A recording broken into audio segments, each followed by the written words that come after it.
Good evening, fellow Tcash merchants. It's my hope that we are all doing okay today. My name is Amos and I'll be a trainer today under the Tcash Soko platform. This is where we say the digital biashara is the future of your biashara. And indeed, it's the future of your biashara because digital biashara is what brings efficiency in our businesses. And by efficiency is what do I mean? Like it helps us now to uh, do biasharas in a way that is easy, simple, to understand, and of course, a way that generates much more money for us as business people. And that is where the word efficiency now comes. Because now, when you're so efficient, then you end up becoming more productive. Wakati uko more productive, then pesa inaingia kuingia. So let's journey together in the course of the day as we get to unpack the great advantages of the Tcash Soko platform. So the session today will be on online orders and bookings. So these are not new things to our biasharas before. They are things that have been there. Of course, the developers of this app understood the assignment very well. Walielewa ya kwamba the world is headed towards one direction, and that direction is digitization.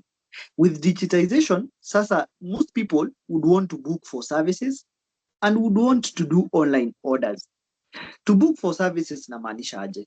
Like say you own a nail service, a nail service that means you fix nails for people. You can also be maybe owning a hair salon, a kinyozi, and so on. It is not new to you kupata client anakupigia na kuambia I want to book kesho nitakuja at this time. It is not new. So it is not something that is very new. It has been there. However, the way we have been doing it imekuwa so rampant. Like a client would just book through a call.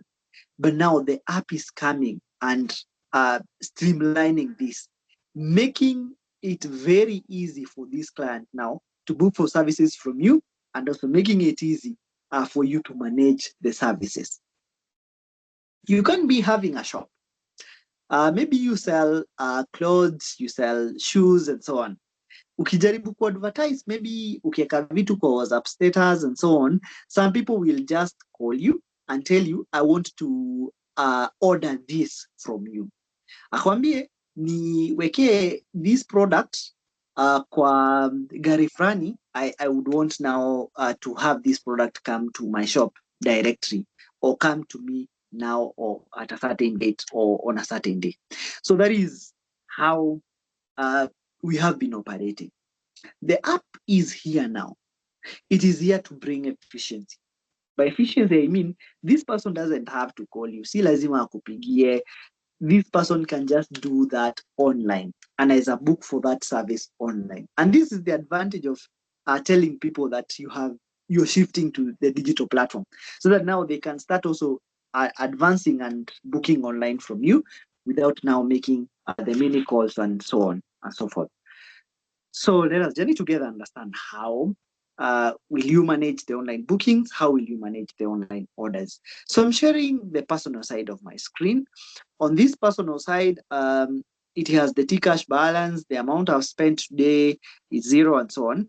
Hapo chini kabisa ndio inanifanya najua niko kwa personal side because iko na the word scan. So I can just switch by touching the icon business that is between my profile picture and the notification bell. Nikiguza business, because I own a number of businesses, I can just move to maybe the Aura Nail Services, that shop. The switching takes just a moment and then nimeshafika kwa shop. So for you to manage bookings, for you to manage orders, lazima ukue kwa the business side. You must be on the business side. So nikiwa kwa hii business, there are a number of things I want us to understand. Online orders zitakuwa zinakuja wapi? Kama kuna order yoyote itakuwa inakuja hapo chini kabisa. So ukiangalia kwa hii home page, it shows you the Tcash balance, the rotary tickets that you have for the month and the performance today. Nikiguza performance today, ukiangalia the sales are 0, transactions are 0, orders are also zero. So orders, you will be able to know how many orders you have hapo kwa orders. Like watu wangapi wameorder, zero customers served. Then these bookings. Here upcoming bookings inaongelea about those people who have booked for services from you. So you need to know which type of a shop you're operating. Lazima wewe mwenyewe as the shop owner ujue, is mine a product shop? Is it a service shop? Kama ni product shop, then watu wanaweza order from you. Kama ni service shop, then people can book for services from you. So of course, this one is a service shop, so they can book. So nikiguza hii upcoming bookings, hii option ya upcoming bookings, then it opens a new screen altogether that now helps me manage the bookings. So it's just loading, just telling me to just wait. Yeah, just wait for it in a moment, because for online orders, why it's taking just a moment is just to confirm whether there is anybody who has ordered or booked for service from you. That is why it is taking a moment to load kidogo. And then there you are, inakuleta kwa provider dashboard. So under this provider dashboard, you can be able to manage your bookings and businesses. So you can be able to manage the bookings and the businesses. The first thing that comes is the word calendar. Now, kwa hiyo calendar, then you can see the booking calendar. So you can see kwa hii calendar, the days of the week. For example, today is on 8th of April. And of course, you can see that on 5th of April, there was one booking. On 5th, inakuonyesha one. Hiyo one inamaanisha there was one booking. So I just want us to touch 5th and see how it appears. Nikiguza hiyo 5th, unaona hizi staff schedule.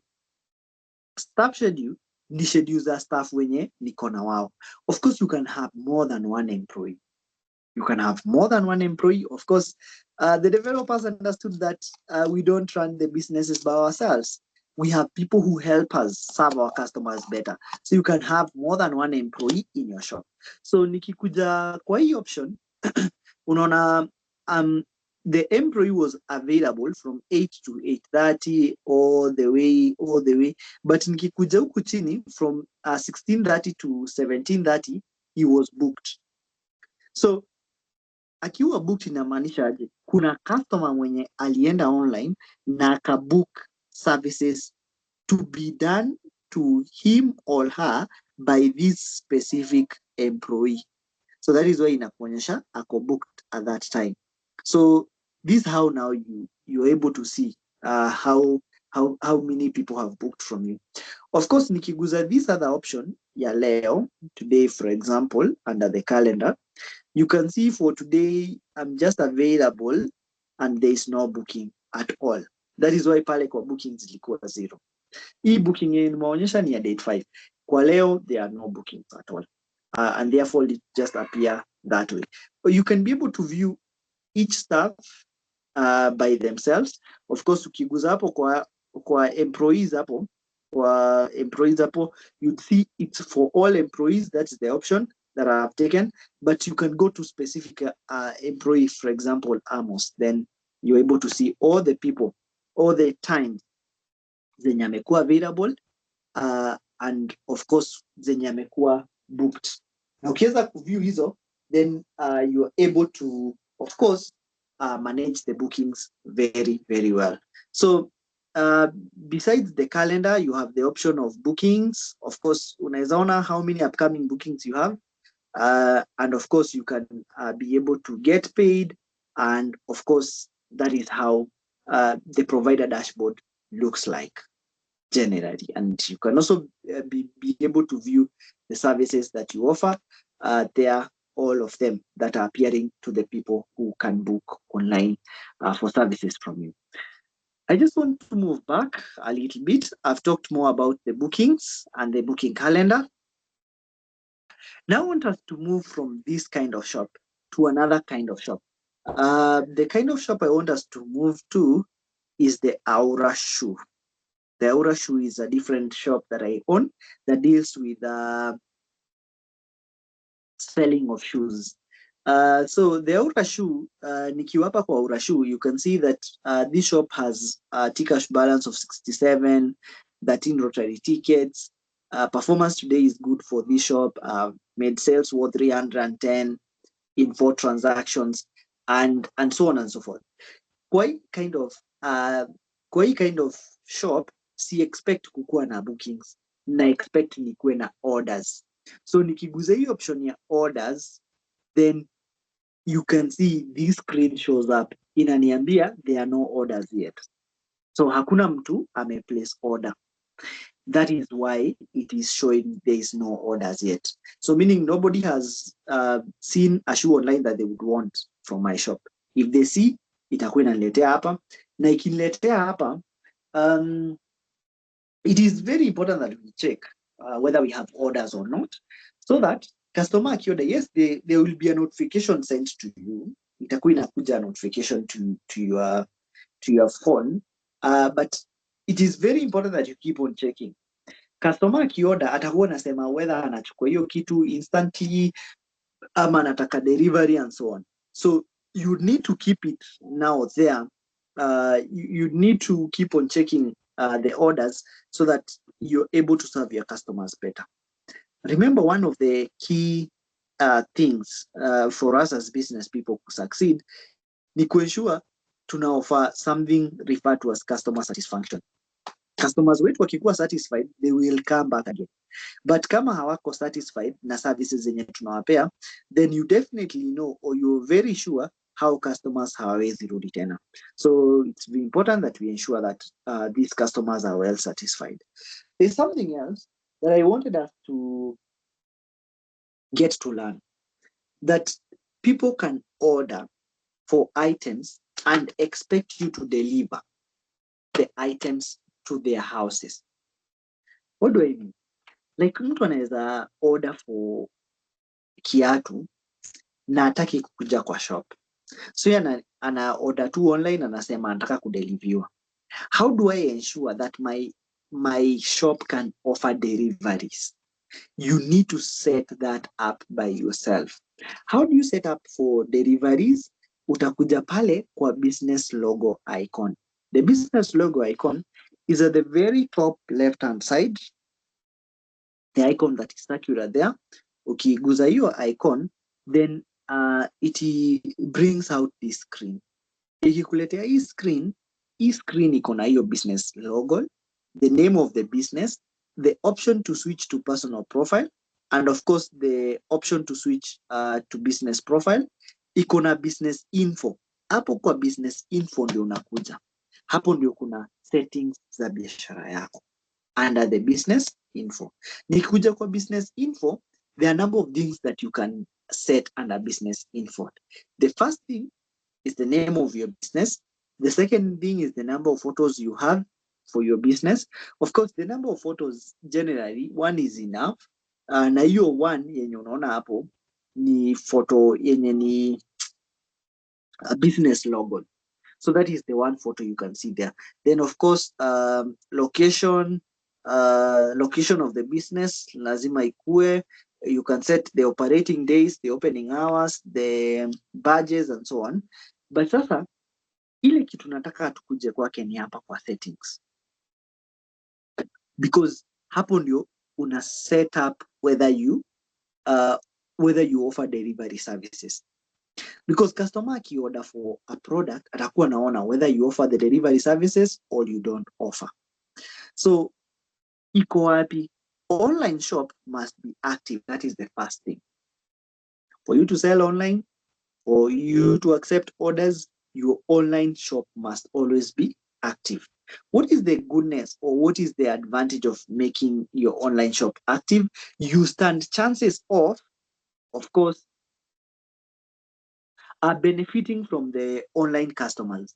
There are so many people who are using their phones nowadays. Watu wengi sana, me and you inclusive.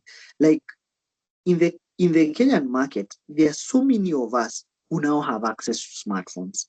In our smartphones, sometimes tunataka tu kushop online.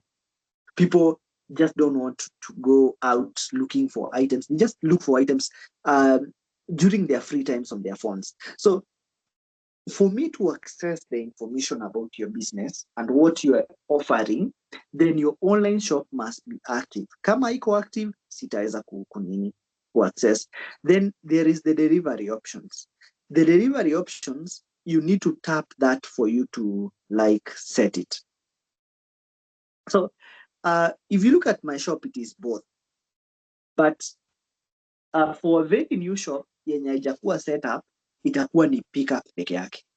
What does pickup mean? Pickup means that customer akioda online, itabidi amekuja kwa shop yako ndio achukue product yenye anataka. So it means that you don't offer delivery. To offer delivery means unampelekea ile product anataka kwake. So if you have not if your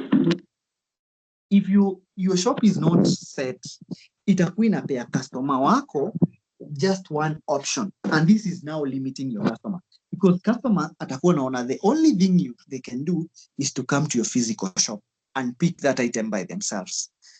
Of course, that can be tedious, especially with the young generation, because the young generation wanataka services zenye zina move very fast. So anataka akioda kiatu aipate like the next 10 minutes kwake.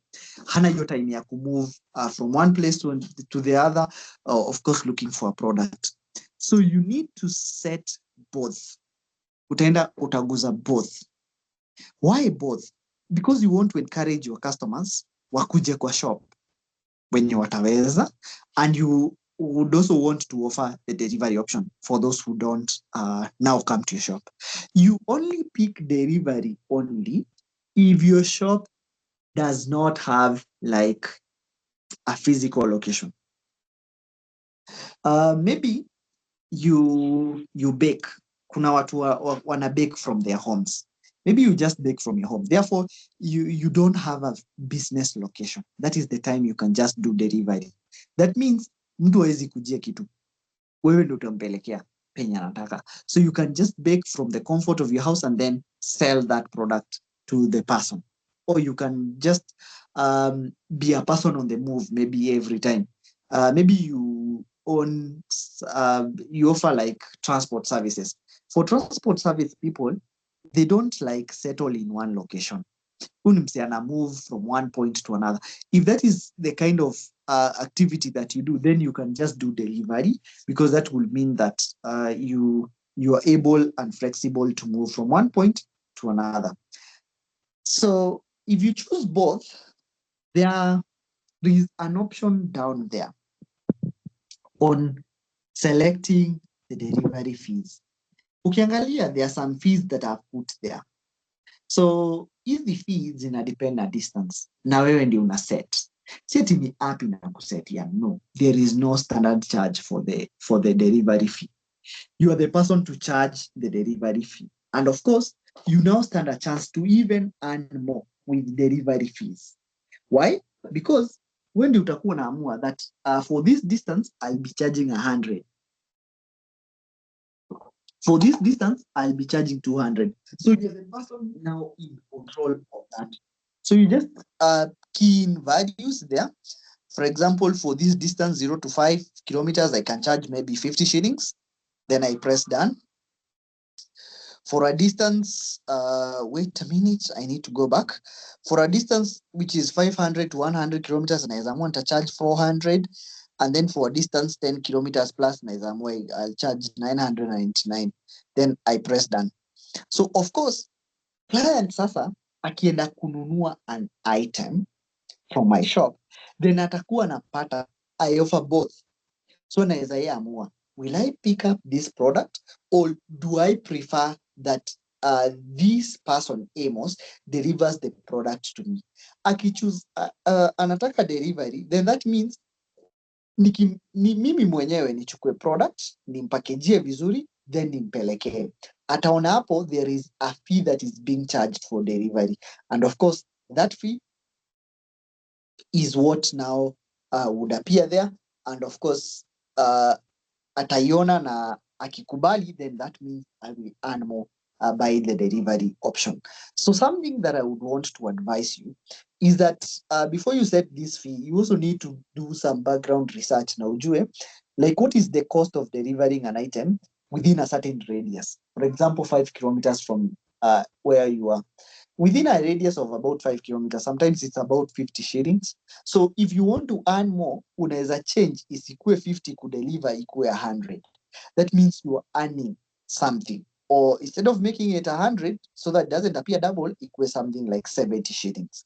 Then kuna hii ya 5 to 10 kilometers. Within that radius of 5 to 10, in most cases it's 100 shillings, but you can charge 150 shillings. That means you are earning more with that option.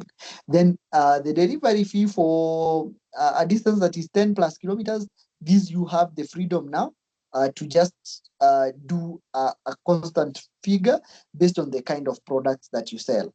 So unaweza angalia uone, for example, unauza things like viatu. Viatu nikipackage kwa carton, it's a small box, so nikipeleka to any, for example, transport service provider na nitake ikue delivered, how much will they charge? So on average, they can charge something like 500. And because I want one more, I can charge my customers 700. Then press done. This shop is now ready to accept online orders because the online shop is active. Number two, this shop can now offer pickup and delivery options for those people who are doing shopping online using the app. So anybody doing shopping online using the app has now two ways of course getting their products. They can pick up the product, or they can choose to have the product delivered by me to their physical locations. Okay, good, interesting. So now this brings us to the end of our session. Online orders and bookings. It is my hope that you have understood how to access the online orders and online bookings in your shop under the personal profile. It is also my hope that you have understood how to set delivery fees. Remember, you stand a chance to earn more with delivery fees. Let us take this opportunity, because it's an opportunity that is being presented to us by the app, just free of charge. And you see now, in this case, when you set a fee and people agree to pay, it's not corruption. You're just earning. You're not like going to their pockets and taking the money. No, they are the ones accepting to pay you for that delivery fee. So let us ensure that we keep on uh, giving them the options, the option of delivery and the option of pickup, so that those who are within the radius can pick up as they come from work. Especially for food products, watu wengi hupenda pick up something like nyama, such kind of things. If you're in a butchery, people will just want to come and pick up meat from your butchery and so on. But there are these other products zenye watu wana prefer zikuwe delivered. I've seen so many pizza deliveries in this country. Like people just order for food online and then food is delivered. This is what this app is doing to our biasharas. It is transforming them from just being biasharas where customers will have to walk in and purchase, to biasharas that can also happen online, where now people just seated at the comfort of their houses can order for products and of course get them from you. So let us journey together in, of course, exploring and getting to understand the great advantages of the Tcash Soko app, because they are there. Let us journey together, let us transact more, let us offer options to our customers, because customer satisfaction should be our biggest priority as business people. This brings us to the end of our session. Let us keep it here. There are 2 sessions for the day coming. Let us learn, let us journey together. And in case you have any question, kindly feel free to get back to me via the comment section. I'll be responding to them as soon as I see them. Asanteni sana, mkuwe na jioni mzuri.